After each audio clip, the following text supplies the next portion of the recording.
Hey, what's up guys, and welcome back to the channel.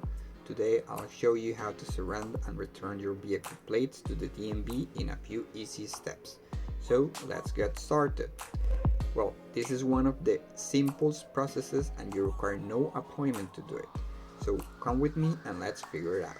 Once you sell a vehicle, you will not pay anymore for the insurance, so you have to cancel the insurance policy. However, to do so, the plates are required to be surrendered and returned to the DMV beforehand. But why?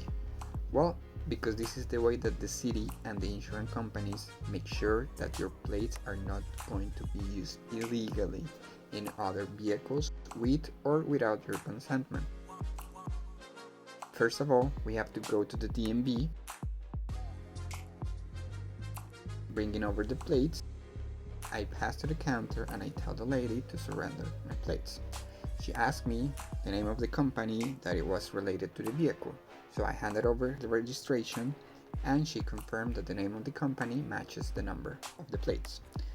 Then she took the plates and threw them in a giant bucket that was full of plates to be destroyed. At last, she printed out the surrender certificate and handed it over to me. So I just thanked the lady and left the DMV with my certificate on hand.